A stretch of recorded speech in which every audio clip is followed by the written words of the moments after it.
This is Your Superior Self, episode 70, The Science Behind Humor, with humor scientist Matt Kazam.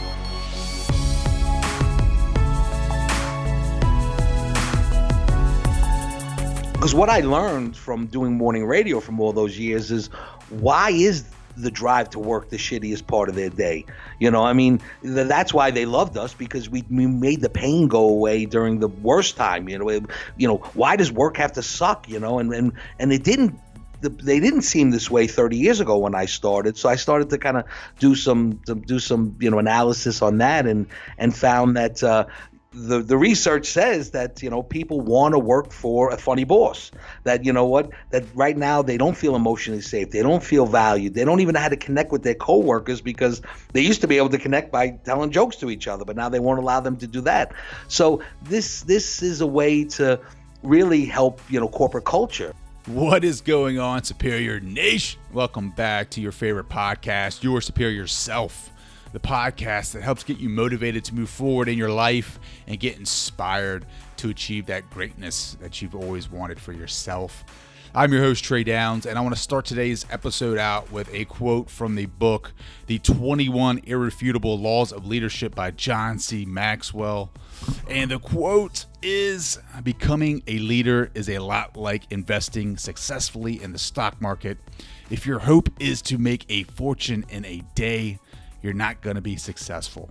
I couldn't agree more with that quote, because it's like, as a leader, you have to continuously work at it. Like, there is no finish line. You're going to have to get better. Times are changing. Leadership changes with the times, and you're going to have to get better, and there's going to be more skills that you're going to have to obtain. And leadership is forever evolving, and you have to evolve with that. And to be able to recognize that, that's like one of the steps of being a leader. You have to be aware of your surroundings and the times that you're in. I'm actually creating a course on leadership for millennial leaders to help them become the leader that no one ever taught us how to be.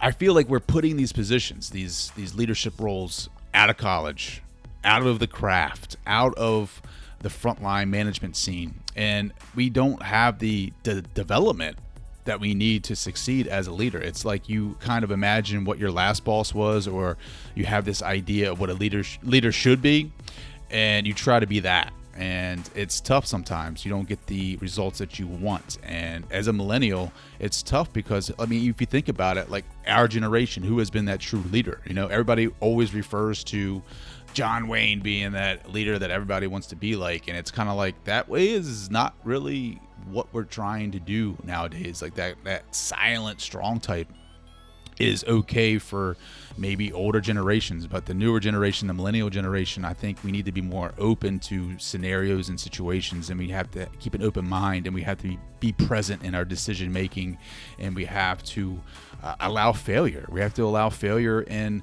our employees, and that is how they learn from those situations. And we have to mentor them. We have to develop their careers. We have to delegate. I mean, all of those things I discuss in my course, and I'm excited about it because leadership to me is something that I'm very passionate about. I love it.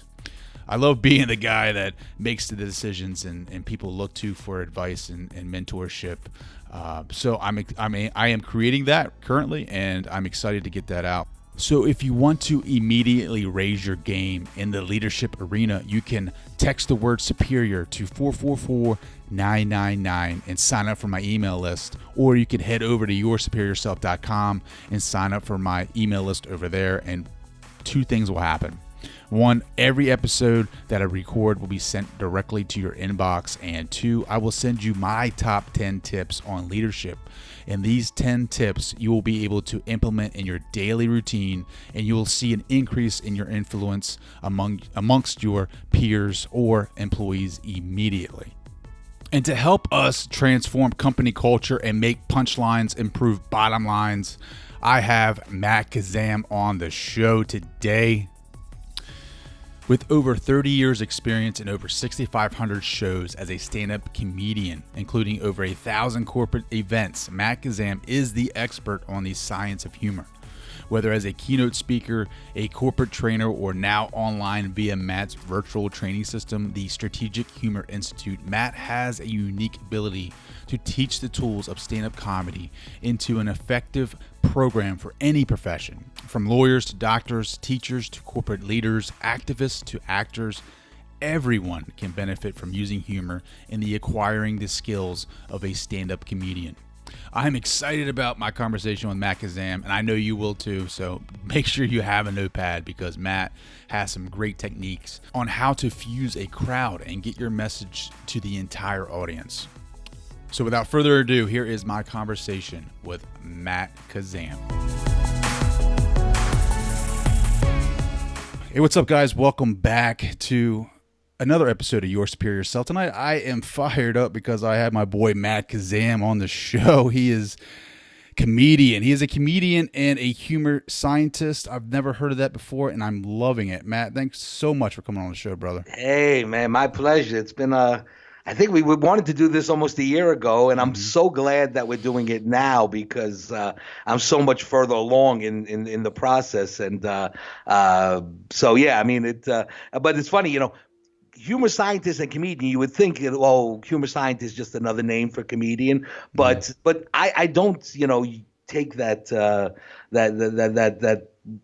definition just as like, I wanted to find a cool way to say comedian in a different way. But I actually spent the last 2 years becoming a humor scientist and learning, why people laugh. And, if I was going to eventually help people use this as a strategy in business and life, being a comedian doesn't necessarily give me that, qualification to be able to do that. So I actually had to go out and study for the last 2 years and get my PhD in humor.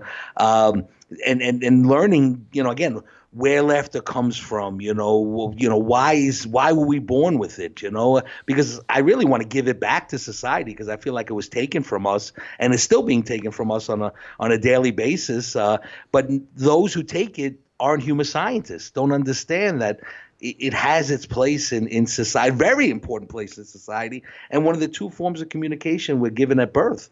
So humor scientist is much different than a comedian, and it's something that I've worked really hard recently to become, and not just I want a catchy thing that's going to be able to get me speaking gigs. You should create a hashtag humor scientist. I should, and it's funny because the people who do this in the space that I'm now kind of creating, and they do it at a low level. It's guys who couldn't get any laughs at a comedy club, but still kind of wanted to, make a few bucks off of this. So they became, humor coaches in the business world. But, they wouldn't know funny if a pie hit them in the face. Well, I want to know, how do you study that? Like the science of it? I guess I never really gave it too much thought. I mean, yeah, I know there's a science in communicating, but doing stand up, figuring out how and why people laugh. How did you study that?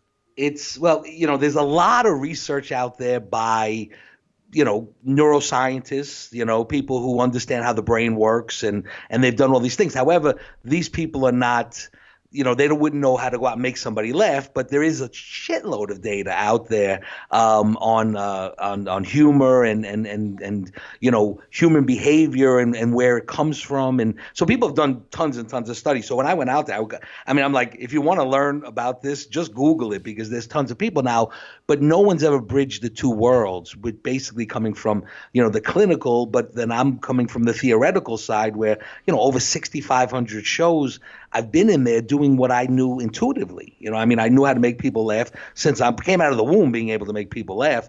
That part's never been a problem, but I never knew what I was doing and why it was affecting these people so much. People, I found out people only laugh for two reasons. They laugh out of superiority and they laugh out of commonality. And now that became really, really important because as I'm trying to give this back to the workplace, for example, the reason it was taken from us is for that very reason, that we only laugh for two reasons. We laugh out of commonality, which is just a bunch of us getting around the water cooler talking about, traffic and parenting and, having to, not having enough time in the day and all the things that kind of bring us together. There's also this part where, if there's a victim in the joke, I always tell people, don't tell it. If you want to know how to avoid the pitfalls of what, 90% of humor with uses are going to have a positive outcome because it's just, it's based in empathy. And if you do it the right way, like that, for example, I didn't know. I didn't know that humor was based in empathy, but I knew that every time I wanted to make somebody laugh, I put them first. Mm-hmm. So, I was starting to learn all the things that I knew intuitively were actual real science, there. But there's been a ton of unfunny people who have studied this throughout the history of time. And I do think it goes back that far. Think about the court jester. When I found out, I always thought the court jester, like everyone else, was the king kept the comedian around just to entertain him, and that wasn't why he kept the comedian around. He kept the comedian around because he wanted to understand the humor of his subjects. Because if you can understand why they're laughing, the same way if you understand why they're crying, you'll understand them on a deeper level and be able to, I guess keep them in line is what the king wanted to do. But, this job goes back pretty far. You think about it, it was the first government job, was being a comedian. So, and then, now what'll come in the future will be books, my own books about, after I compiled the science. But it's all out there and basically it's in every human being that lives, that's alive. It's in a bunch it can be nonverbal. It comes in all these different modalities. So if you can learn the science of humor, you can effectively communicate or at least engage every human being on earth, which is a pretty powerful tool to have, a club to have in your bag for sure. Well, you talk about how we're losing that, right? Like stand up or the humor of storytelling. Like who is taking this away from us? Political correctness. The same people that you think. I think it's like anything else in society where people saw it as a problem, so they just throw the baby out with the bathwater and go, you can't tell a joke at work. I have one client here in Las Vegas. The company last year had to fire 6 people for, in essence, telling a bad joke, yet they tell them to show up and be themselves and, be in the moment and, and be truthful. And yet, never gave them any real humor training. So, I think it's the corporations, it's the politicians, it's everyone who's saying, what, there is some bad outcomes to this. So we're just going to take it away and go, what, you can't tell any jokes because what, some of them might be, offensive to some people. But if you think about, that's the way it's going to be as an art form. If I have my act and, I always tell comedians, be truthful to the craft. Whatever you think is funny, if that's your point of view, go out there and do it, and then you'll either find an audience or you won't. But when we're talking about using it as strategy, and it has nothing to do with what I think is funny. It's more about math, what do I know about this audience? It's a group of lawyers. I have a couple of high level coaching clients, and one is Kevin Harrington. Okay, he invented the infomercial. He's the original shark from Shark Tank. And Kevin had to get up, and Kevin wouldn't mind me telling this story. He had to get up in front of a bunch of realtors to do a big talk in front of a bunch of realtors. And for me, with Kevin, he's 60. He's lived this amazing life and he has this amazing perspective. So now he's the digital guy. The as seen on TV guy is now the as seen on the computer guy. And so a lot of it is how business is changing and how he had to evolve. There was a point where people started cutting the cords and it basically cut his throat. The lifeline of his business, being able to sell products that way, went away. The infomercial went away and he had to now sell digitally. And we talk about that in his talks. But, we were talking about how that business is changing. When you used to need a realtor, all you needed was a guy in a gold jacket to show up. And you probably don't even understand why that's funny. But that was Century 21. It was like that was all you wanted, was a guy in a gold jacket. Big check, right? They had the big check. Yeah, they had the big checks. And so we wrote all these jokes. But then Kevin was like, well, what if there's some Century 21 realtors in there? They might get offended by this. And I go, I think about that in real time now, so I don't always articulate it when I'm coaching someone, but I go, I've already done the 20 outcomes that are going to be bad. I've already done those jokes in my head, and I've already eliminated those. So, I've thought about this. And yes, when you're putting together humor and using it as strategy, the first thing you wouldn't want to do is piss anybody off. So, you've got to think about that. But I think if you just think about what am I trying to accomplish here, which is not just get a laugh or even get a cheap laugh, but I want them all laughing.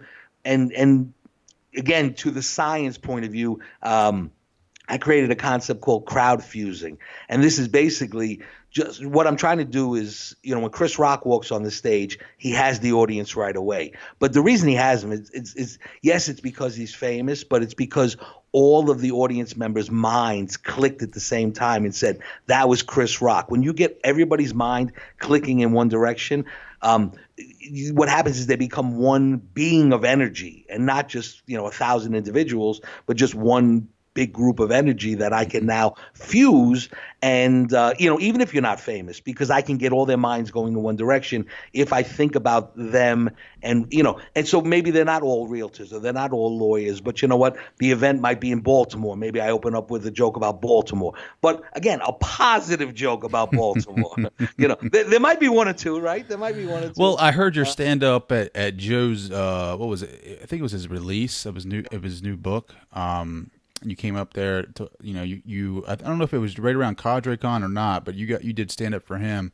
Yeah. And you did a couple jokes about Baltimore, and they were pretty legit. I mean, they were funny. I mean, they were, it's so weird. Like, I don't know. Like, I feel like I have expectations of what a stand up is, but you don't meet those because it's like you use strategy in your jokes. You use strategy to fuse the crowd, and it works. And I'm not used to that, really, because I guess I'm used to the amateur stuff. And like you said, a lot of the guys are going after the cheap jokes. But when you watch your stand-up, you watch your bits, they're strategic. Like, you're creating that fusion, and it's pretty artistic. It's like pretty cool to watch because you're like, you can see the room at first. It's kind of like they don't know what to expect, they've heard of you, they've listened to you, and they respect, your craft. And then you start working your craft here, and you start fusing it. You can kind of see the room come together, and then it's like people are drawing closer to you, and all of a sudden now they're one, and now they're just everything you're saying they're hitting off. And I think it's pretty awesome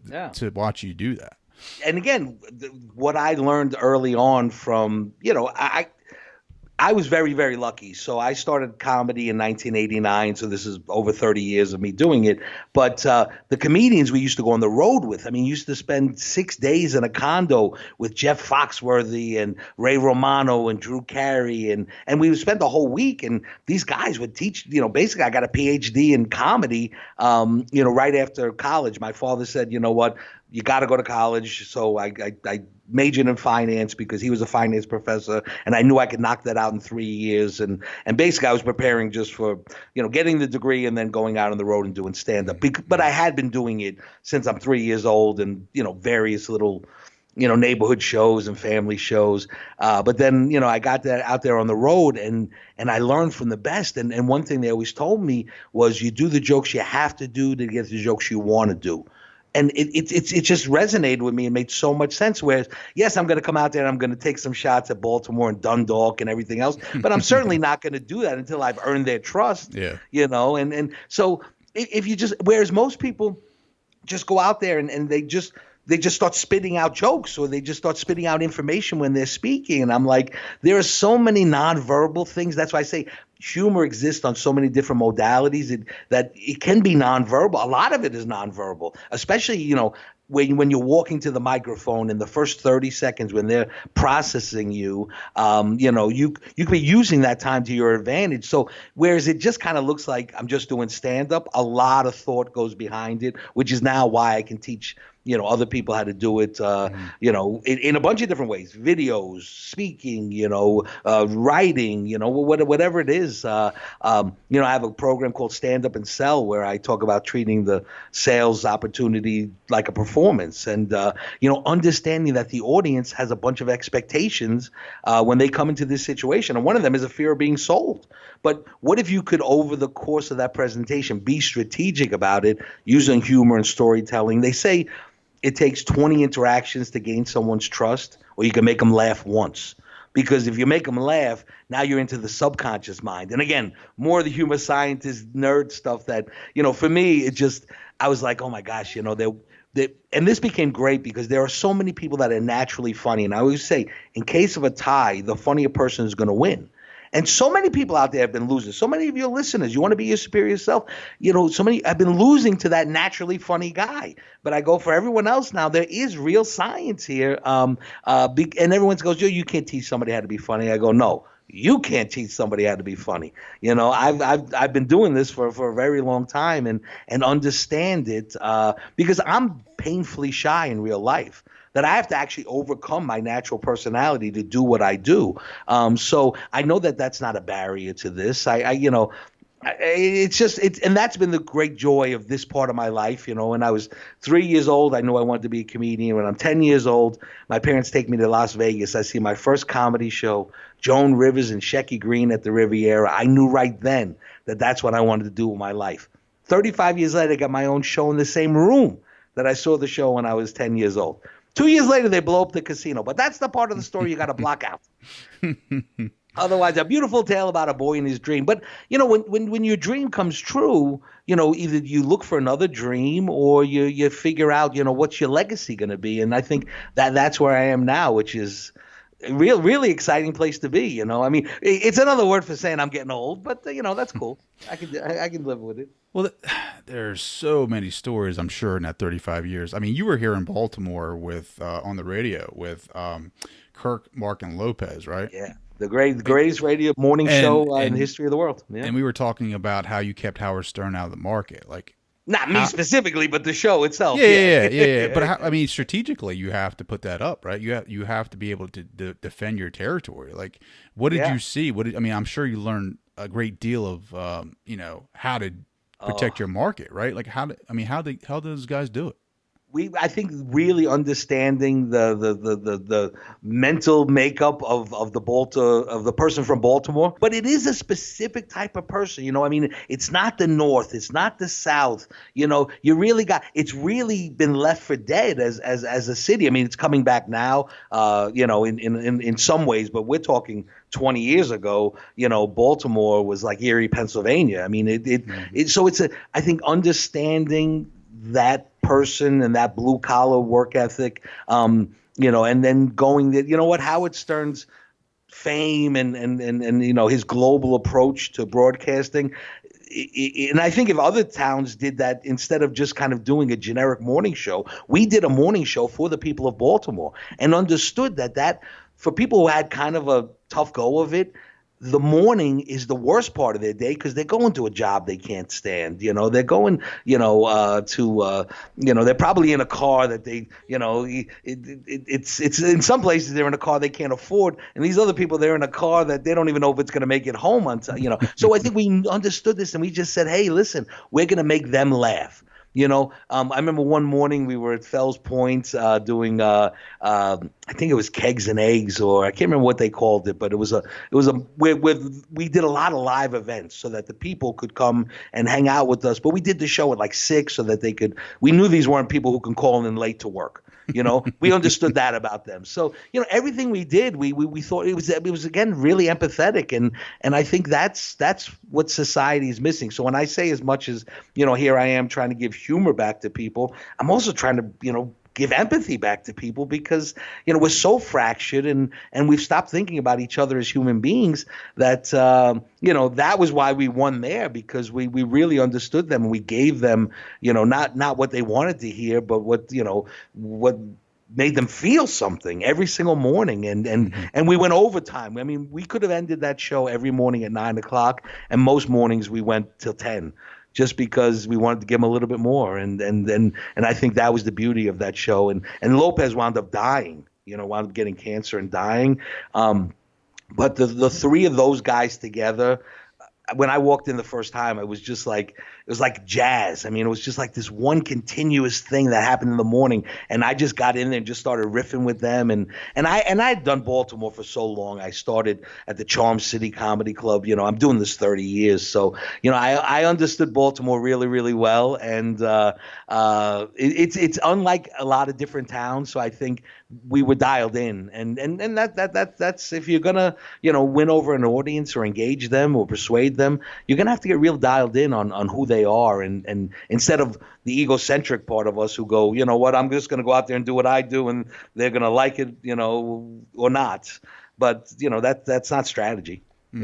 Yeah, market strategy. I mean, that knowing your customer, knowing your client. I mean, Baltimore's a funny town. Like people don't sleep on Baltimore. Like a lot of my friends, blue collar. I mean, they got great sense of humor. I mean, like they have me like pissing my pants sometimes. I mean, it is. Oh, I love Baltimore. Baltimore is a great town. It seems like like you were talking about taking the humor out. I think we're getting too politically correct, and and that was the other thing too, is that Baltimore, when political correctness was taking over the country, the radio station, because it was a standalone owned by the Hearst Corporation, and they it was up there on TV Hill, and they did the BAL, I think, was downstairs. But one family, I think from Baltimore, owned this station where it wasn't owned by Disney, and they owned thousands of stations. And these guys said, keep doing it. I mean, the FCC would call and go, oh my gosh, you guys, you're not allowed to do this and you're not allowed to do that, and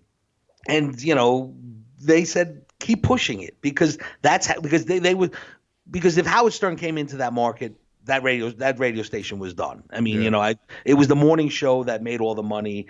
So they let us do what we wanted, but that's what Baltimore wanted. I remember that morning I did something called Edward 40 Hands, where did you start that? No, I didn't start it, but somebody said Edward 40, and so we did a live event, and they strapped 2 40s to my hands, and I remember my hands freezing. That was the most uncomfortable part of it. Drinking 80 ounces of beer wasn't a problem, but having my hands taped to these 2 40s was, and I wound up drinking 3 40s, getting drunk as a skunk on the air. But I mean, you want to talk about a city that would embrace that, and think that was hilarious. It's Baltimore. So we gave them what they wanted. We pushed it. I remember one morning we did, those Dirty Sanchez, that thing, Dirty Sanchez. Yeah. We did a whole 4 hours just on every single, I mean, so many of those horrible things. But today you could never do anything like this. Yeah. And Baltimore, I think, humor is important. When a town gets beaten down like that so many times, and, it's, and then what an inner city person connect with somebody from, Cockeysville or Dundalk. The county. Humor is the only thing that can bring them together. So, Baltimore, it is a very funny town, even though, people don't think about it that way. But, humor gets you through a lot of bad times, a lot of tough times. It's other people see it as the powerful, commodity that it is, whereas other places go, you know what?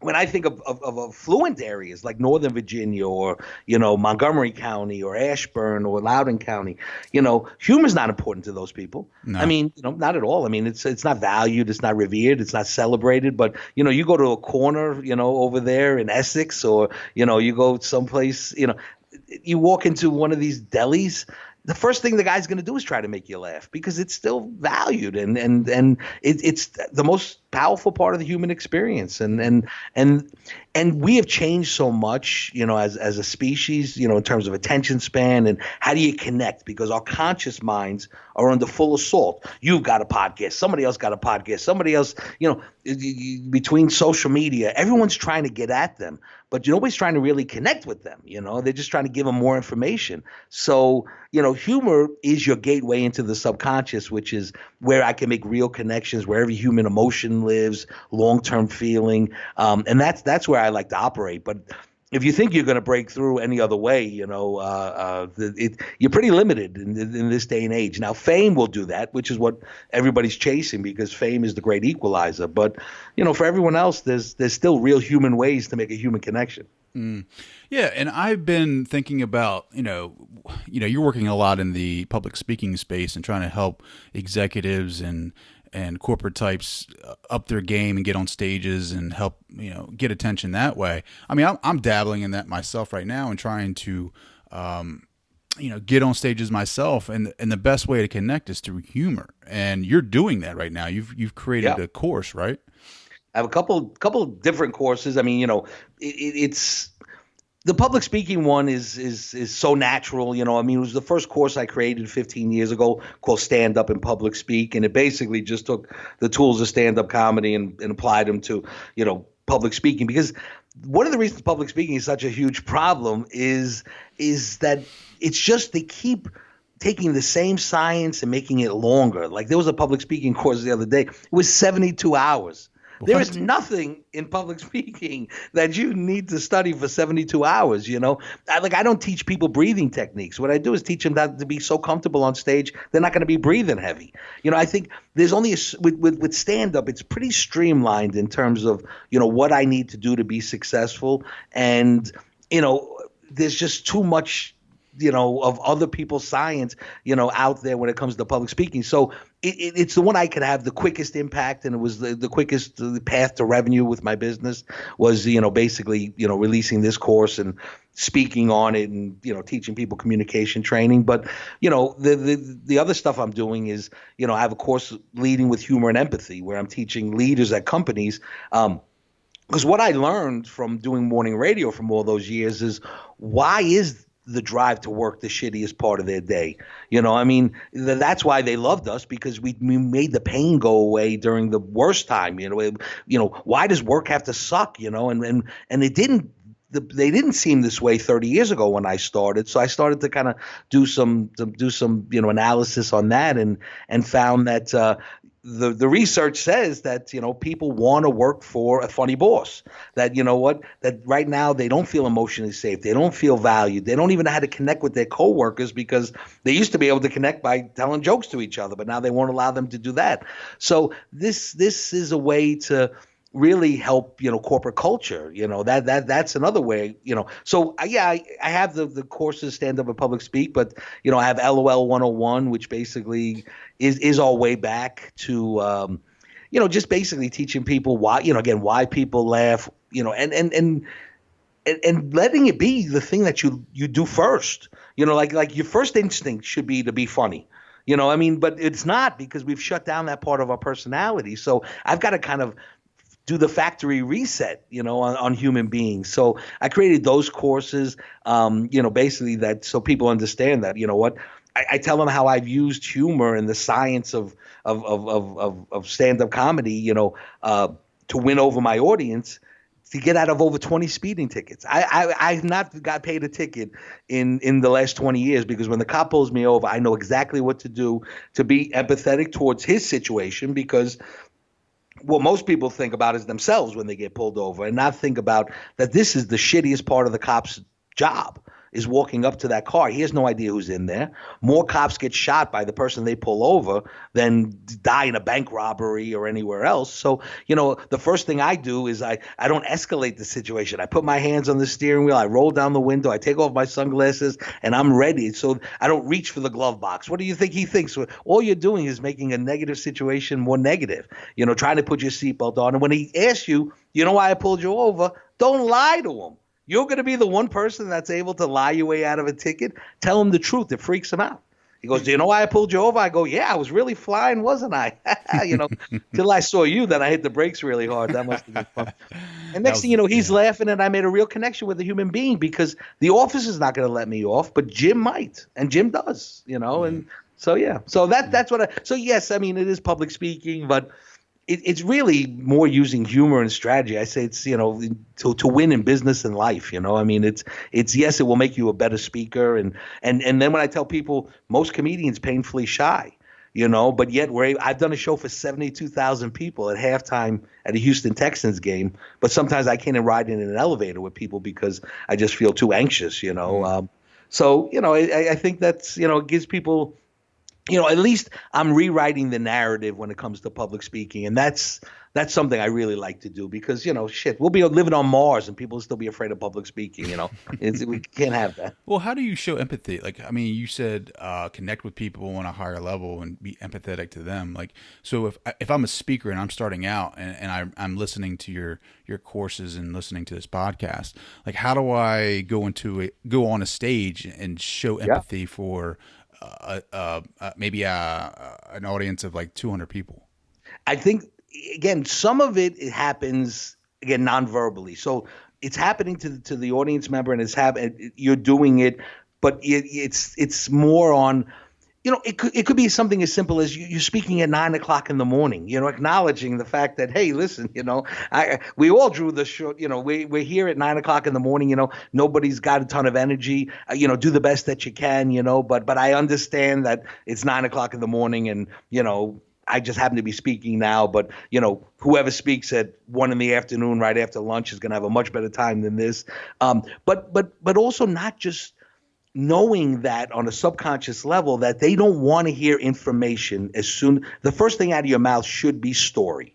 Okay. And that itself is on a subconscious level, your metric to them that, this person does care about me, because they're not just jumping into that. They're not trying to sell me right away. They're trying to establish a character, let me know who they are. They're trying to make a real human connection. So I think that alone is very empathetic because it's human beings, we will understand it, even if we don't understand it on our conscious mind. We'll understand that, wow, that's a very human thing to do, instead of just getting up there and thinking about themselves, which is, I want to jump into my presentation and get this shit done because I'm uncomfortable up here. But to go, you know what? I'm so comfortable. I'm so confident in what I'm doing up here that I don't have to jump in. I don't have to hide behind the facts and figures. I can actually just be a person. Even though the person doesn't register and go, wow, that's very empathetic of them, they will feel it, just on a human level, but then also I think using humor, knowing that that the speaking situation doesn't have to suck, it doesn't have to be boring, that I have a plan. And part of it's going to be to entertain you and use humor. And I think that is thinking about them. Just say, listen, I got to be up here for an hour. It's either you're going to sit there like a zombie wanting to reach for your phone, or you're going to be engaged. And so I think it's a bunch of little things that you do that makes them feel that way. But it's almost like I tell people, I know I've done it not by how hard they laugh, but how quiet they get. Because if you can get 300 people to all shut the hell up at once, you're doing something right. So that's later on when I'm like, I really look for the silences to know how much I've fused them or how well I'm doing. It has nothing to do with the laughs. It has to do with the silences, because that just shows me that they're really engaged, and on the level. And then I try to make that engagement early, and then as long as I reinforce it with eye contact and body language and enthusiasm and humor and story, I won't break it. And then so I teach a lot of people the mistakes that people make over the course of their speech that breaks the engagement, So part of it is, working one side of the room more than another side of the room, So I really, pick a spot a third of the way out, 3 sections in the room, and those are your spots. And I just beat that into them, and then teach them visualization techniques, so that, when I'm preparing for a show, I've won even before I've gotten up there, because I'm just so prepared and I've thought it through so much. And that is very empathetic. The audience goes, they actually care. Whereas most speakers just get up there and go, Jimmy got me this gig, I'm going to take the check. And if you guys learn something, you learn something. Or they try to overteach, which is, not good either. So, I think it's just in how you do it. There's an empathetic way to do things. And, that it isn't one thing. Like I always tell people, I wish I had a magic wand. I wish I could just go out there and go, just say strawberries and they'll fall in love with you. It's not that, but it's a process that I can teach. It's a process in a bunch of different mediums, whether it's speaking, leadership, sales, trying to, be the, win the attention of a partner, whatever it is, it's humor is strategy, and it's I'm getting the traction. I mean, I'm writing the narrative and educating the market, but they're starting to buy in. But I also think it's because they're really out of options. I mean, as far as a leader to get your employees to be more productive and innovative, you got to come up with something, I mean, until the robots get here and bail them out, I guess. Yeah, well, everybody wants like the 10 hacks on how to be funny or get a, enhance their market, but it's not ever like that. It's always, you have to put the work in. Like you said, it's a process where I think today it's a little bit easier for speakers because they can watch a lot of YouTube and video themselves and study that. But like you coming up, like you didn't have any of that. Like, how did you get better? Like, besides going out there and getting it done and going out there and getting the experience, like, how did you like get your routine to where you wanted it? I mean, it's actually one of the things I teach people. I go, it's why public speaking and comedy kind of are challenging more so than music or some of the other things you may do, is because there's really no place to practice it. You can't be on the train going, hey, listen, I'd like to try my jokes out on you people, because first of all, you're never going to get a great, idea of whether or not the stuff is funny because, I mean, even with your friends, you go, hey, do you guys think this is funny? Never, ever, ever say that. But what I teach people is just work the material into regular conversation, and then what I do when I'm working on new materials, I'll go sit at the blackjack table for a few hours so that, new audience comes in, I tell them the jokes. And then, after, I've tried it out on 5 different people, at least I have some confidence because you never want the first time you tell a joke to be on stage. And I hate going to open mics, and I don't even feel like that's a good place for me to try it out. So I just slide it into conversation. But I actually do have 10 tips that I give people. In those 10 tips, it literally is. If you only had that slide and those 10 tips, you would still be a much better public speaker than without them, because it just, it's not just about. People have a set of fears. So as a speaker, I have fear. I have a fear that I'm not going to be able to memorize it. That's a huge fear for people. Okay. And there's a good reason for that, because technology has turned us into idiots. So we're not using any of the memory tracks that we were given, as a species, handwriting. I mean, I have a pen in my hand right now because you know what? When you have a pen in your hand, it stimulates that part of the brain that allows you to be creative. But if you sit in front of the computer and try to type, it's not going to work. There's actually a formula. Most people try to write jokes in the paragraph form because most people write in the paragraph form. But the first thing I have to do is change the mindset and rewrite the narrative so that they understand that when you're writing jokes, you're writing dialogue. So it's more like a movie, like you would see in a script. So I teach them a joke writing formula. And then, so now I start to give them the tools that they can use. And also, the reason your stories work with your friends or maybe don't work with your friends is that they're just too damn long, And so we talk about wasted motions and looking at the copy and going, anything that doesn't need to be here, we need to get out, because it's just, when I watch people's talks, I'm like, you didn't need to start there. You could have started the story from here. You told them something there that we could have told them once in the beginning. That however you built your science. And so when I teach people to build talks, I always say just do it like a 3-act play, and understand too that most sitcoms are written that way, and most sitcoms were written at a 12-year-old intelligence level, so it's not like, a lot of times the expert winds up being too much of an expert, and then again, there's empathy again. He doesn't care about me because he's only thinking about the people who he thinks are smart enough to get this, but he didn't find a way to massage the material into a way that I can digest it, even though I'm not an expert on whatever he's talking about. So, it's those kind of things that are like, again, the subconscious will register as empathetic, because if he does it the other way, it's going to be registered a different way. So so I've broken down the process into all my teachings come from what I call the 3 rings of stand-up comedy. That there basically are 3 pillars to this. One is the public speaking part of the job, which if you don't understand that part of the job, you'll die a horrible death. I mean, not only have I been on stage 6,500 times, I've watched 20,000 people attempt this, if not more.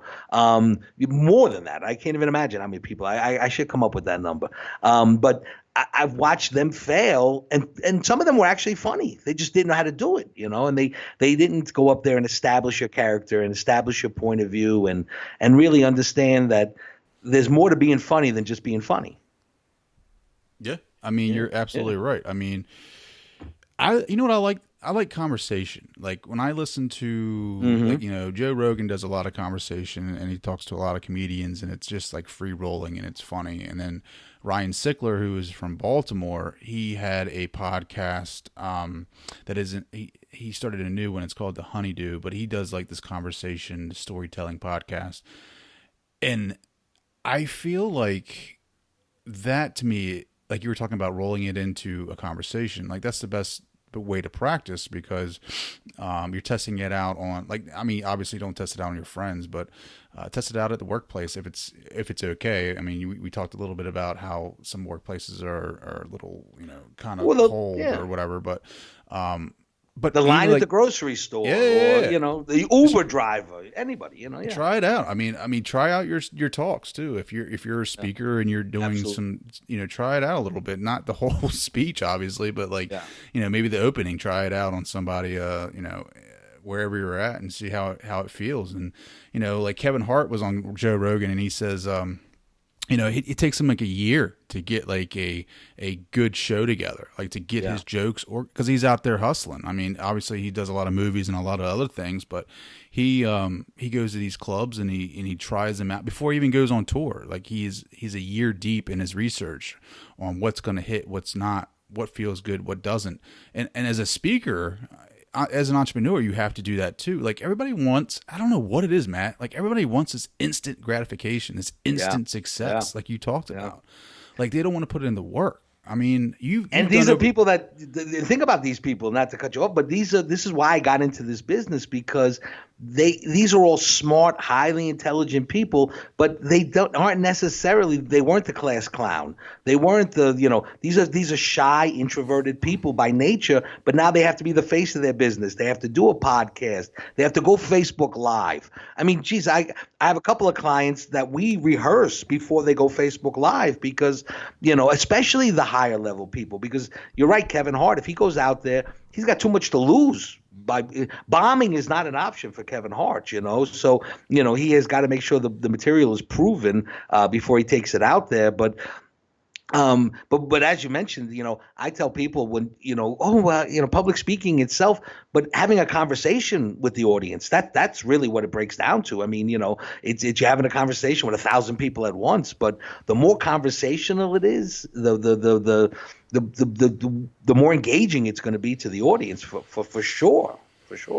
In that conversation, you can't the truth comes out in the conversation. Let me tell you something. You start getting comfortable and you start getting, oh man, they're really feeling me tonight, and then that's when your true self comes out. That's when you can be vulnerable, and that's where the magic happens.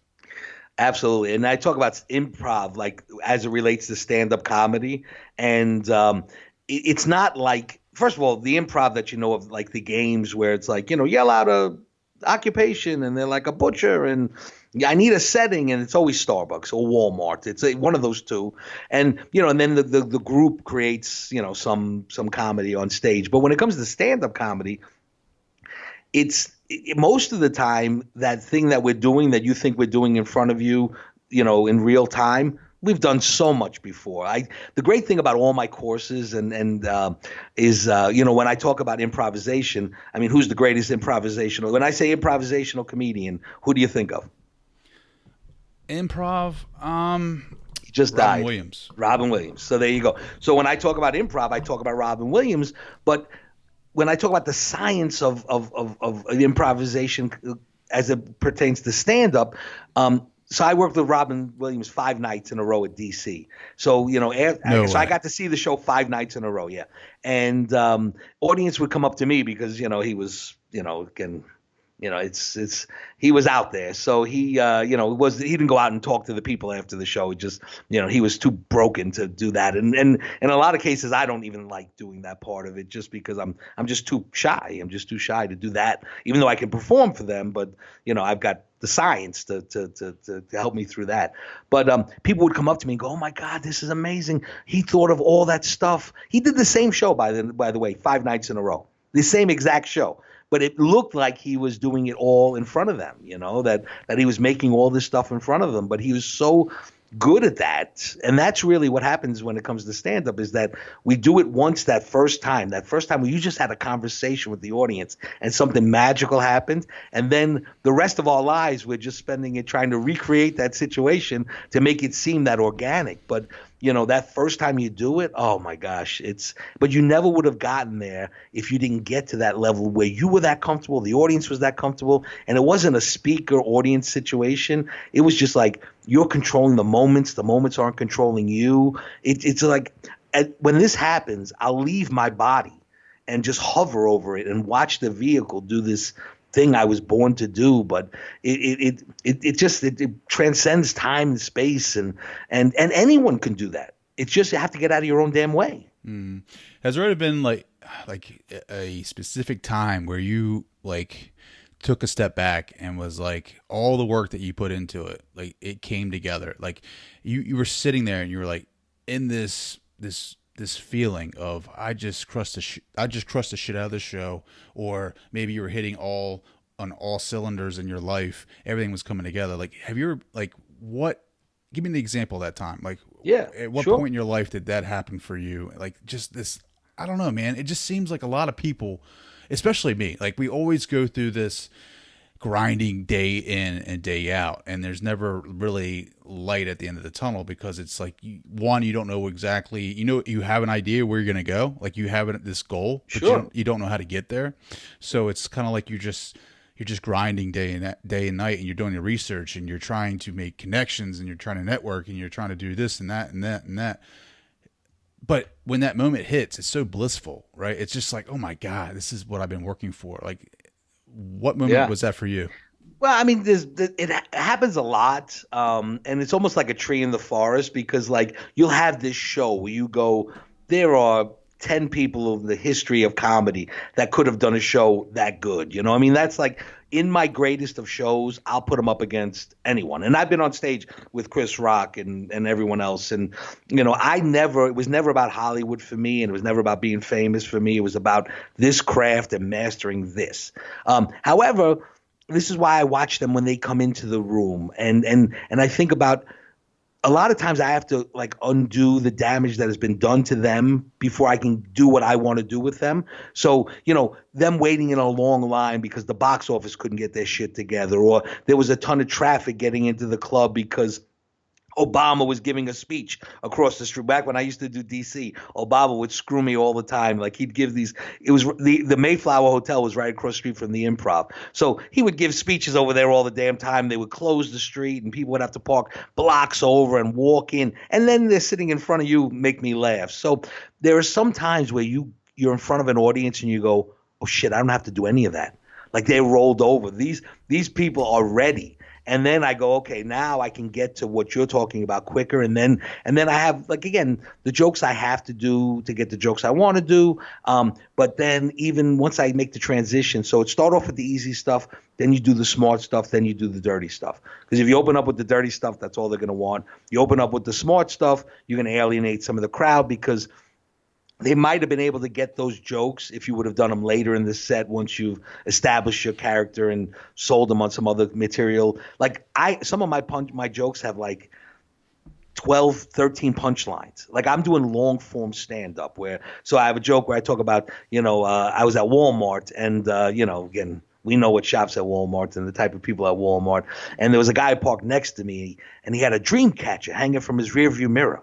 But then I looked over and he had a piece of shit car, a mean wife, this thick friggin' kid. And I'm like, dude, I think your dream catcher's broke. I'm like, why don't you turn it around?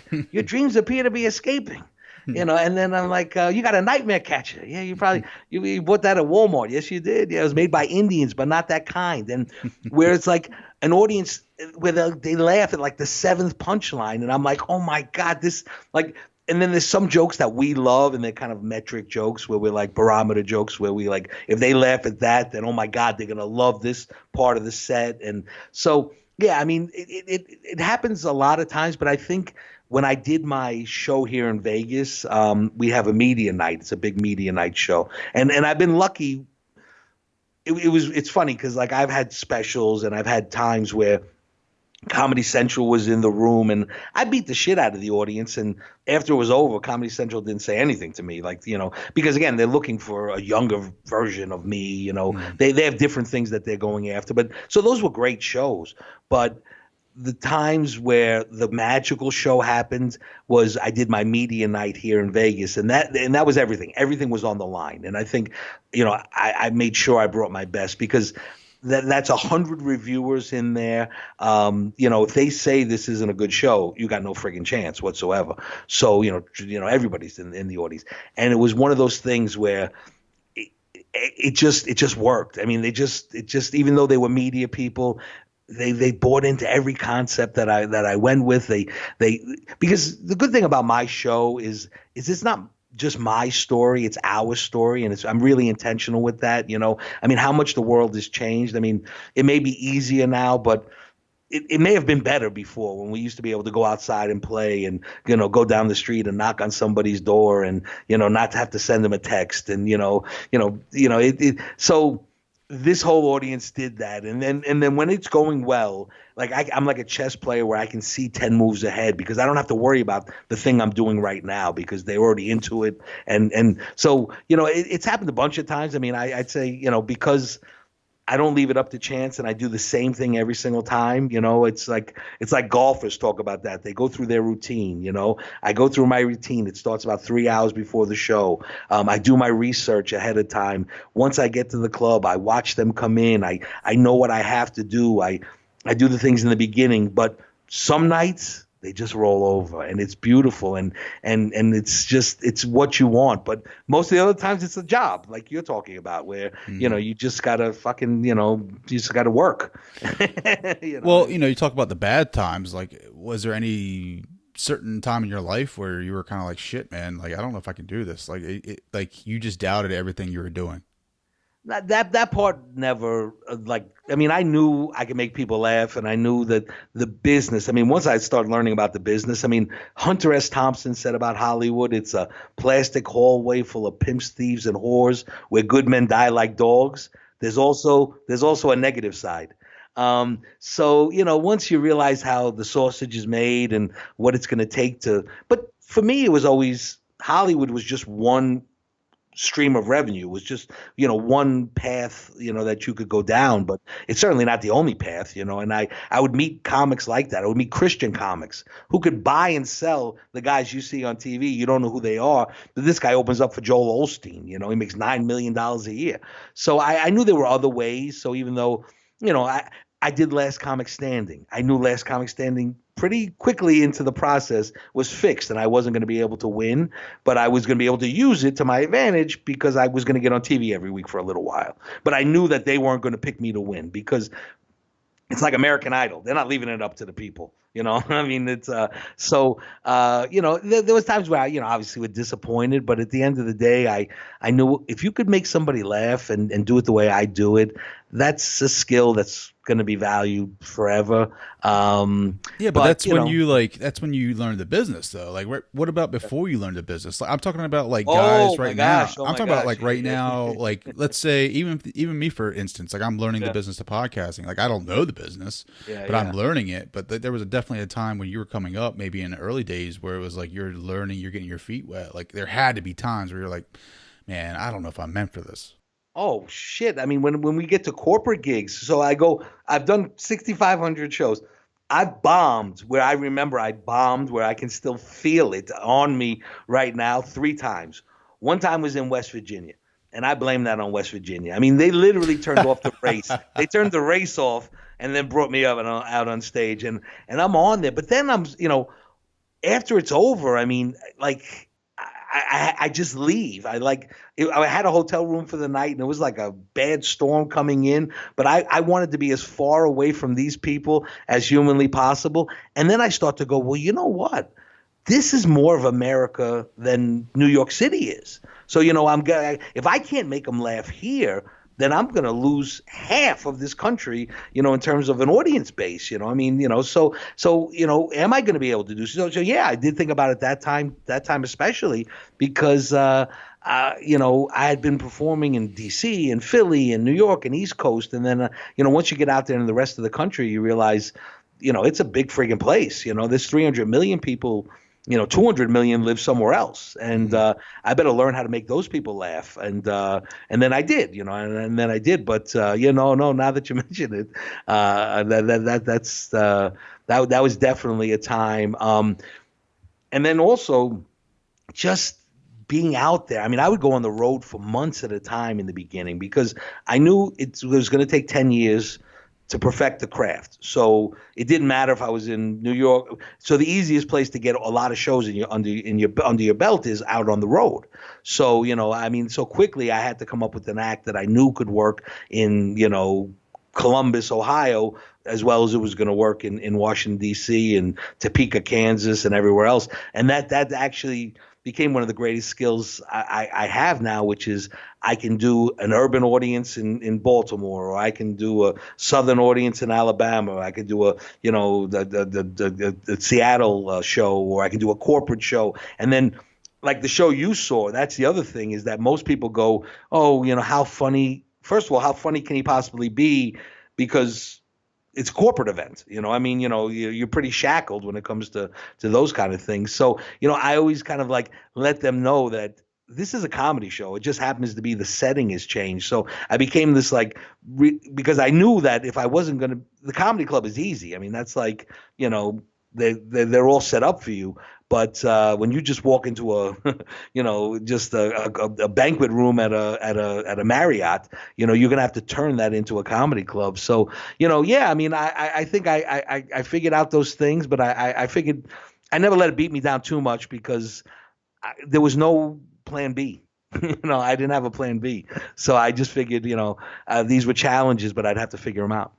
What would your advice be to those that just feel like they continuously fail, that are losing motivation, that are losing hope? What would you say to them? Always, to me, self-belief. I go, one of the things with stand-up is if you don't believe you're supposed to be up there, nobody else will. So even if you got to lie to yourself or whatever, but, I always just said, why did I get into this? I mean, I got into this because I wanted to make people laugh. And then, so let me focus on, yes, I could sit here and focus on the negative shit, but if I just focus on being funny, so many times, I mean, that was some of the best advice I ever got from a guy named Pat Cooper early on.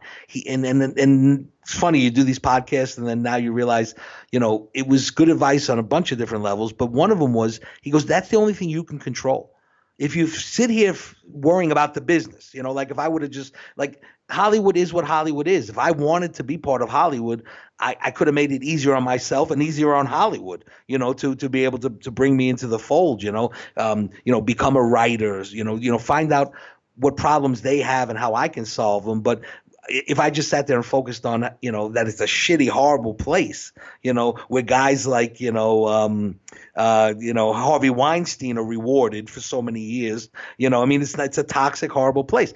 But if I focus on the negative things, then only negative things can happen. So I always just focused on being funny, and fixing that. And if I can make them laugh, I will always have a job, and so whatever the thing is that you're doing now, and if it's challenging, don't focus on the things that you can't control. Focus on what you can control, and then, like I said, you control the moments. They're not controlling you. That gives you power, gives you a tremendous source of power. So I started booking shows outside of the system, producing my own shows, and realizing that, then the internet came around and then leveled the playing field. And you know what? Just because it sucks today doesn't mean it's going to suck tomorrow. That's another thing. Yeah. Yeah, you're absolutely right. How can people connect with you, Matt? They can, a lot of different places. I'm on LinkedIn, Matt Kazam on LinkedIn.